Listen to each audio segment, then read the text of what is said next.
Okay, at this point we need to complete this project by finishing this back feature. There are some other elements we need to add to this part, as you see on the original handout sheets, that we need to complete this part. Now the first question is, where should I start my work plane? Should I choose from the browser, or should I just select face? Of course, selecting the face would be a much better choice. However, you can select any of these.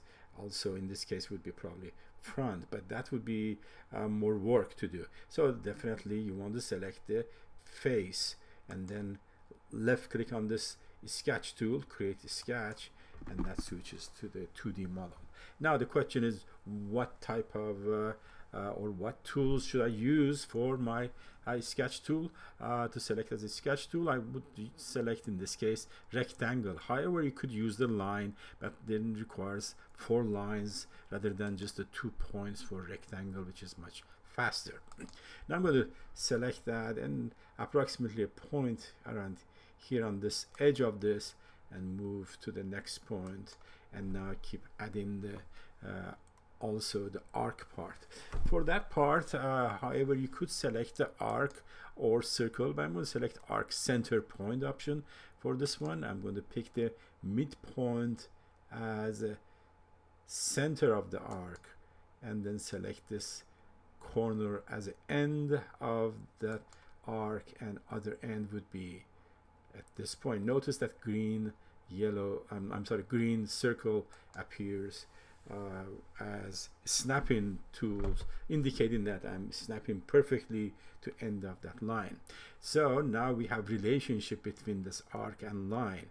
If I keep adding a dimension to this arc, which in this case 0.625, and check mark, and notice these lines connected to and moved at the same time, and that's what advantage on the relation. However, seems like this line didn't quite move. I'm not sure, at least I cannot see at this point, and we will find out. I'm going to add another dimension between the center of this arc and to this line, and that is also given 0.5, and that would be accepted here, 0.5.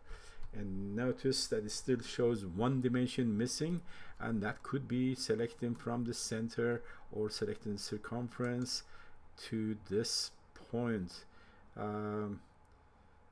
Probably that's why it needs to fully define this. Let's see if it takes that one. If that doesn't, is over-defined, I'm going to cancel. This happens so often, so you're trying to give that, because already knows this is 0.5 and this one is defined before, and this is coinciding with the edge, so it doesn't accept that. Don't accept that, cancel. And now most likely the dimension I'm missing is relation of this center to be symmetrical. So let's go to add one more dimension between the origin and this line in the horizontal dimension, making sure that this is exactly halfway from the center, so equally spaced, and that seems to takes care of that, and we have fully constrained sketch. So I'm going to finish a sketch again like we did last time, and notice it switches back to the isometric mode for better visualization, and we're going to go to extrude and select. At this time, because this is divided in 2 pieces, you may want to pick both pieces, because I have a line here. So I'm going to pick both at the same time, and notice at this point direction is coming toward us out of the screen. We want to move in the opposite direction by changing the direction from this menu here. You could do the same thing from this menu, as I mentioned before. They are both the same, and now I'm going to say okay to finish that. So it's always a good idea, as we mentioned before, keep a sketch simple. That's the reason I didn't add the other small circle in the middle for the whole. So I can come back, complete that by selecting this face and new sketch. I'm going to add the circle tool and point any place here that make sure is the concentric. If you miss the concentric, you can come back and add.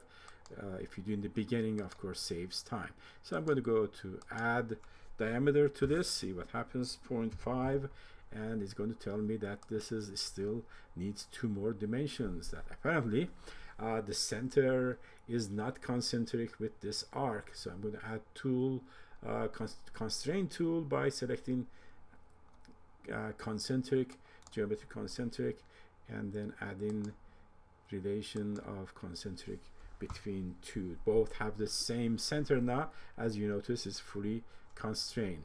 Again, finish sketch and extrude tool. Notice again, by default goes to the boss option rather than cut. I'm going to go to cut and through all, cut all, and check mark, and that completes our model for this project.